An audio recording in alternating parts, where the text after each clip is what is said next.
ওম শান্তি। আজ 21শে সেপ্টেম্বর 2024 প্রাত মুরলি। বাবা আজ বলেছেন, মিষ্টি বাচ্চারা, বাবা কল্প কল্প এসে বাচ্চাদের অর্থাৎ তোমাদের নিজের পরিচয় দেন।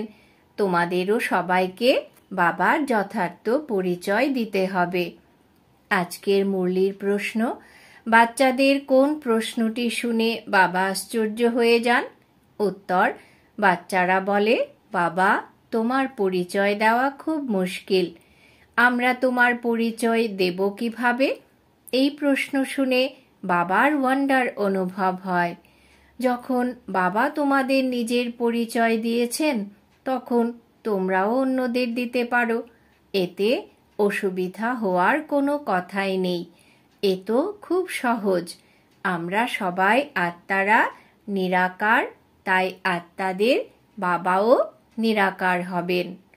ওম শান্তি। মিষ্টি মিষ্টি আত্মারূপী বাচ্চারা বোঝে যে আমরা অসীম জগতের বাবার কাছে বসে আছি। এই কথাও জানে অসীম জগতের বাবা এই রথেই আসেন। যখন বাপ দাদা বলা হয়, এই কথা তো জানা আছে যে শিব বাবা আছেন এবং এই রথেই বসে আছেন। নিজের পরিচয় দিচ্ছেন। বাচ্চারা জানে তিনি হলেন বাবা। বাবা মত দেন যে রুহানি পিতাকে স্মরণ করো তো পাপ ভস্ম হয়ে যাবে, যাকে যোগ অগ্নি বলা হয়। এখন তোমরা বাবাকে তো জেনে গেছো, তাহলে কখনো এমন বলবে নাকি যে বাবার পরিচয় কিভাবে দেব? তোমরা যদি অসীম জগতের পিতার পরিচয় জানো, তাহলে অবশ্যই দিতে পারবে। পরিচয় দেবে কিভাবে, এই প্রশ্ন উঠতে পারে না। যেমন তোমরা বাবাকে জেনেছ, তেমনি তোমরা বলতে পারো যে আমরা হলাম আত্মা, আমাদের পিতা হলেন একজনই। এতে কনফিউজড হবে কেন? কেউ কেউ বলে, বাবা আপনার পরিচয় দেওয়া খুব মুশকিল কাজ। আরে বাবার পরিচয় দেওয়া, এতে অসুবিধা হওয়ার কোনো কথাই নেই। জন্তুরাও ইঙ্গিতে বুঝে নেয় আমি অমুকের সন্তান। তোমরাও জানো যে আমরা হলাম আত্মা, তিনি আমাদের পিতা। আমরা আত্মারা এখন এই শরীরে প্রবিষ্ট রয়েছি। যেমন বাবা বুঝিয়েছেন, আত্মা হলো অকাল মূর্তি। এমন নয় যে আত্মার কোনো রূপ নেই। বাচ্চারা চিনেছে, খুব সিম্পল এই কথা। আত্মাদের একজনই নিরাকার পিতা আছেন। আমরা সব আত্মারা হলাম ভাই ভাই, এক পিতার সন্তান। বাবার কাছে উত্তরাধিকার প্রাপ্ত হয়। এই কথাও জানে এমন কোনো বাচ্চা দুনিয়ায় নেই যে বাবা ও তার রচনার কথা জানে না। বাবার কাছে কি সম্পত্তি রয়েছে তারা সব জানে। এটা হলোই আত্মা ও পরমাত্মার মেলা। এ হলো কল্যাণকারী মেলা। বাবা হলেন কল্যাণকারী, অনেক কল্যাণ করেন। বাবার পরিচয় পেয়ে তোমরা বুঝতে পারো অসীম জগতের বাবার কাছ থেকে আমরা অসীমিত উত্তরাধিকার প্রাপ্ত করি।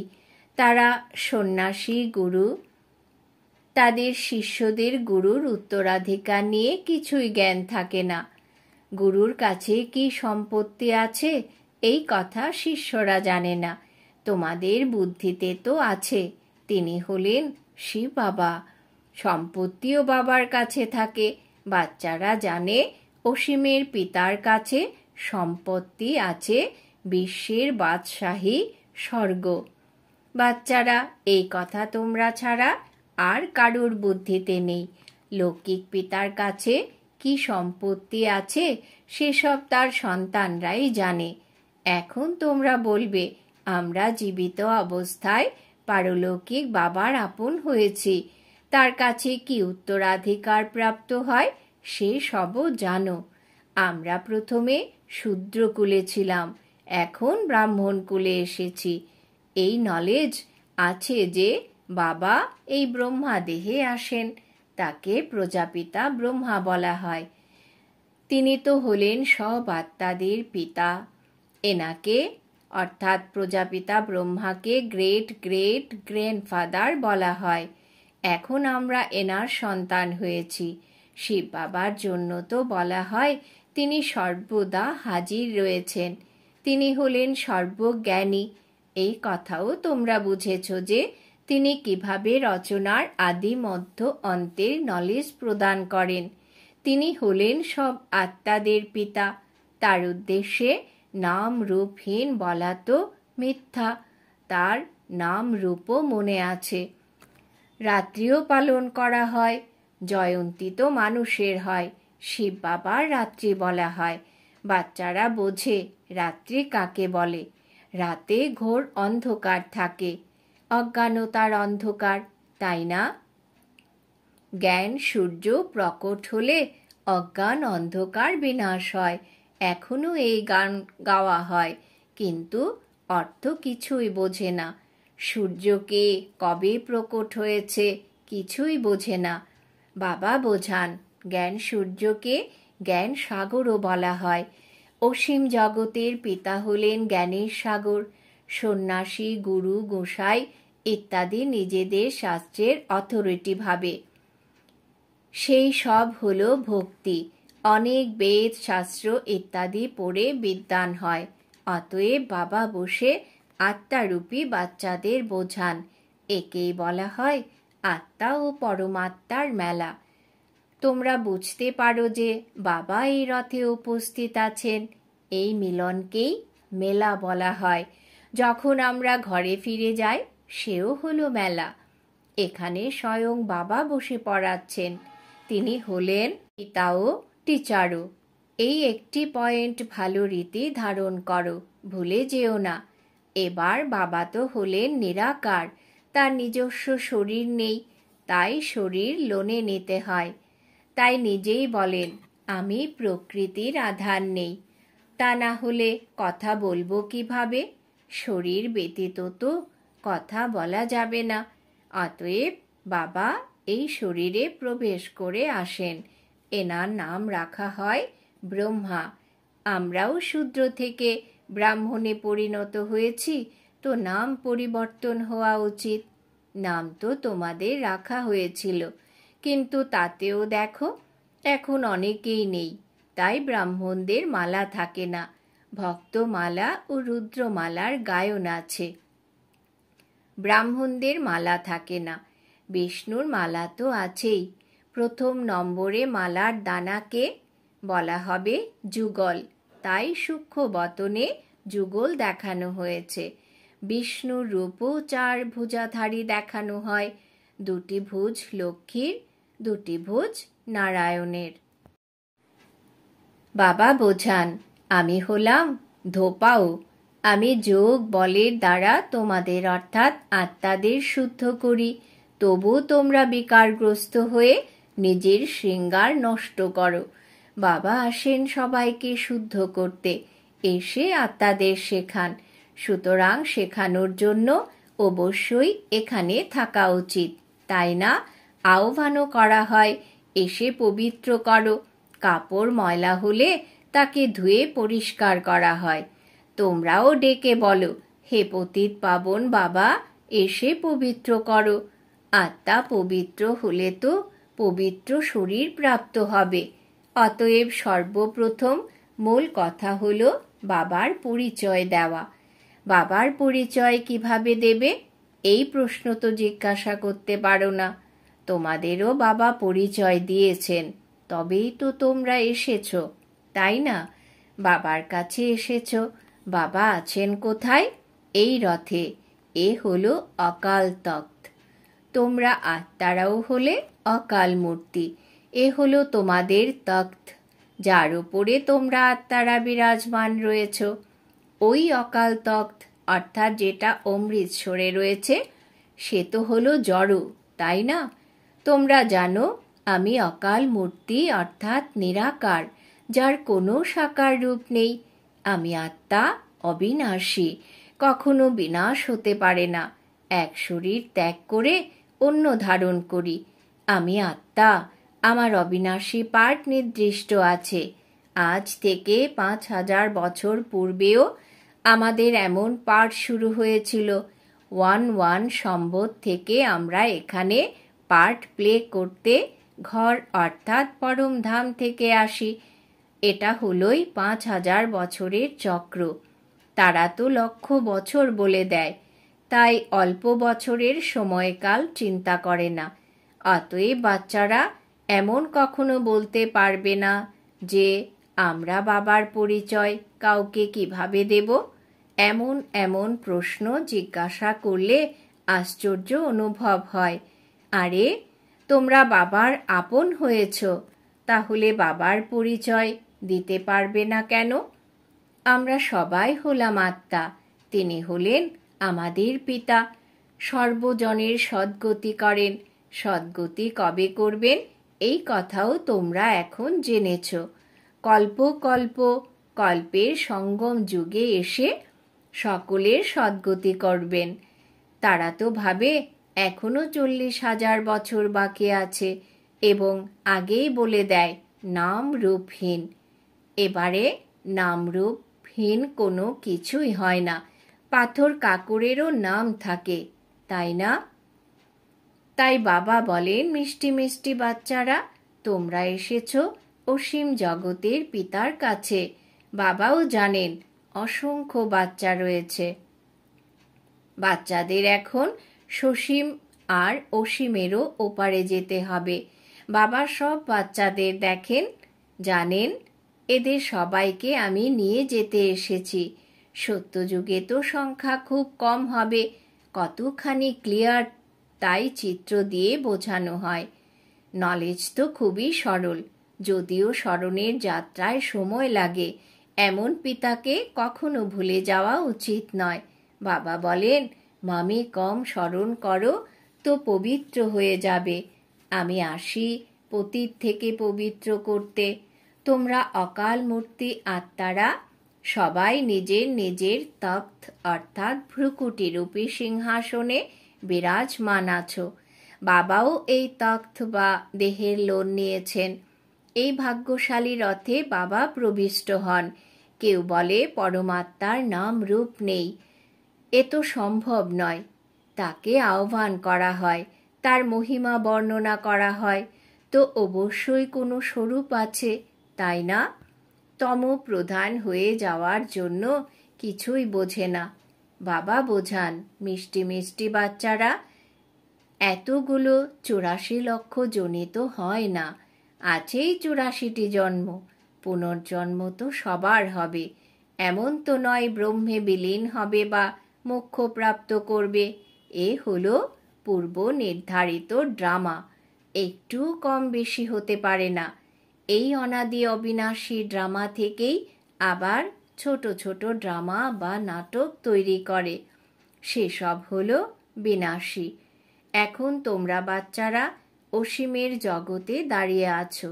তোমরা বাচ্চারা এই জ্ঞান অর্জন করেছ যে আমরা কিভাবে 84 জন্ম গ্রহণ করি। এখন বাবা বলেছেন, এর আগে কেউ জানত না। ঋষি মুনিরাও বলতেন আমরা জানি না। বাবা আসেনি সঙ্গম যুগে এই পুরনো দুনিয়াটি পরিবর্তন করতে। ব্রহ্মার দ্বারা পুনরায় নতুন দুনিয়ার স্থাপন করেন। তারা তো লক্ষ বছর বলে দেয়। লক্ষ বছর হলে তো পূর্বের কোনো কথাই মনে আসবে না। মহাপ্রলয় কখনোই হয় না। বাবা রাজযোগ শেখান, ফলে তোমরা রাজত্ব প্রাপ্ত করো। এতে সংশয়ের কোনো জায়গা নেই। তোমরা বাচ্চারা জানো, প্রথম নম্বরে সবচেয়ে প্রিয় হলেন শিব বাবা, তারপরে নেক্সট প্রিয় হলেন শ্রীকৃষ্ণ। তোমরা জানো শ্রীকৃষ্ণ হলেন প্রথম প্রিন্স, নম্বর 1। তিনিই পরে 84 জন্ম নেন। তারই অন্তিম জন্মে আমি প্রবেশ করি। এখন তোমাদের পতিত থেকে পবিত্র হতে হবে। পতিত পাবন হলেন একমাত্র বাবা। নদী কখনো পবিত্র করতে পারে না। এইসব নদী সত্য যুগেও থাকে, সেখানে তো জল খুবই শুদ্ধ থাকে, আবর্জনা ইত্যাদি কিছুই থাকে না। এখানে তো কত ময়লা আবর্জনা পড়ে থাকে। বাবা দেখেছেন সেই সময় তো জ্ঞান ছিল না, এখন আশ্চর্য অনুভব করেন জল কিভাবে পবিত্র করতে পারে। অতএব বাবা বোঝাচ্ছেন, মিষ্টি বাচ্চারা, কখনো কনফিউজড হয়েও না যে বাবাকে কিভাবে স্মরণ করি। আরে, তোমরা বাবাকে স্মরণ করতে পারো না? তারা হলো গর্ভের সন্তান, তোমরা হলে মুখবংশাবলী সন্তান। দত্তক সন্তানদের যখন বাবার কাছ থেকে উত্তরাধিকার প্রাপ্ত হয়, তারা কি পিতাকে কখনো ভুলতে পারে? অসীম জগতের পিতার কাছ থেকে অসীমের সম্পত্তি প্রাপ্ত হয়, তো তাকে ভুলে যাওয়া কি উচিত? লৌকিক বাচ্চারা পিতাকে ভুলে যায় কি? কিন্তু এখানে মায়ার অপোজিশন আছে, মায়ার যুদ্ধ চলে। সম্পূর্ণ দুনিয়া হলো কর্মক্ষেত্র। আত্মা এই শরীরে প্রবেশ করে এখানে কর্ম করে। বাবা কর্ম অকর্ম বিকর্মের রহস্য বুঝিয়ে দেন। এখানে রাবণের রাজ্যে কর্ম বিকর্মে পরিণত হয়। স্বর্গে রাবণ রাজ্যই নেই, তাই কর্ম অকর্ম হয়ে যায়, বিকর্ম হয় না। এই কথা তো খুব সহজ। এখানে রাবণের রাজ্যে কর্ম বিকর্ম হয়, তাই বিকর্মের দণ্ড ভোগ করতে হয়। এমন বলা হবে না যে রাবণ হলো অনাদি। না, অর্ধকল্প রাবণ রাজ্য হয়, অর্ধকল্প রাম রাজ্য হয়। তোমরা যখন দেবতা ছিলে তখন তোমাদের কর্ম ছিল অকর্ম। এখন এ হলো নলেজ। সন্তান যখন হয়েছ তখন পড়াশোনা তো করতেই হবে। ব্যাস, পড়াশোনার সময় ব্যবসা ইত্যাদির চিন্তন করা উচিত নয়, কিন্তু গৃহস্থে থাকতে হবে, ব্যবসা ইত্যাদিও করতে হবে। বাবা বলেন, পদ্ম ফুলের মতন থাকো, তবেই এমন দেবতা রূপে পরিণত হবে, তাই না? এই সব চিহ্ন বিষ্ণুকে দেওয়া হয়েছে, কারণ তোমাদের দিলে শোভা পাবে না, বিষ্ণুকে শোভা পায়। সেই বিষ্ণুর দুটি রূপ লক্ষ্মী নারায়ণ হবে। সেটা হলো অহিংস পরম দেবী দেবতা ধর্ম। না সেখানে কোনো বিকারের কামকাটারি থাকে, না থাকে কোনো লড়াই ঝগড়া। তোমরা ডবল অহিংসক হয়ে যাও। সত্যযুগের মালিক ছিলে তোমরা, নামই ছিল গোল্ডেন এজ, কাঞ্চন দুনিয়া। আত্মা ও শরীর দুই হয় কাঞ্চন। কাঞ্চন কায়া কে বানায়? বাবা। এখন তো হলো আয়রন এজ, তাই না? এখন তোমরা বলো সত্যযুগ পার হয়েছে। গতকাল সত্যযুগ ছিল, তাই না? তোমরা রাজত্ব করেছিলে। এখন তোমরা নলেজফুল হয়ে উঠেছ। সবাই তো একরকম হবে না। আচ্ছা, মিষ্টি মিষ্টি হারানিধি বাচ্চাদের প্রতি মাতা পিতা বাপদাদা স্মরণের স্নেহ সুমন আর সুপ্রভাত। আত্মাদের পিতা তার আত্মারূপী বাচ্চাদেরকে জানাচ্ছেন নমস্কার।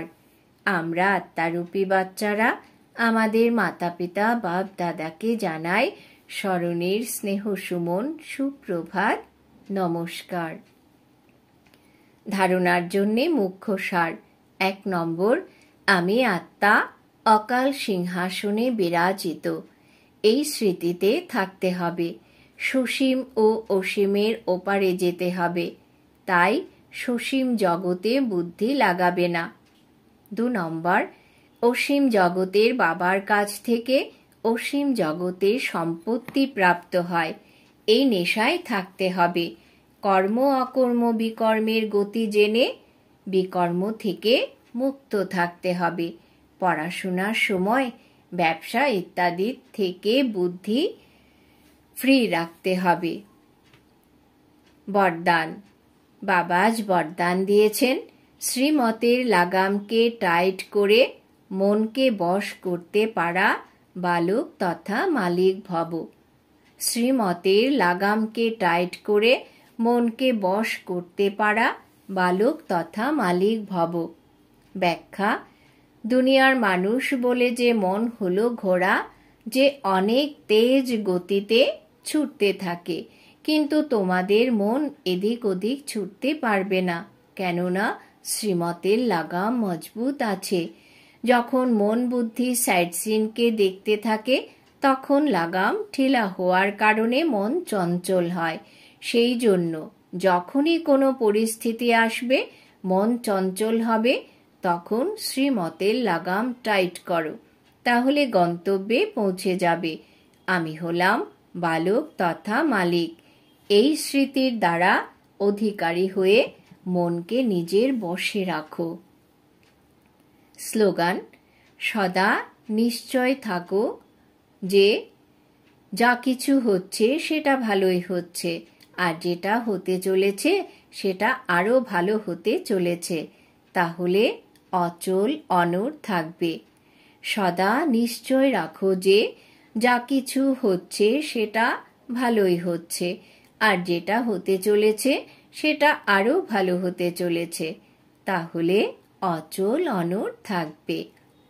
আজকে সমান আমি বালক তথা মালিক আত্মা। ওম শান্তি।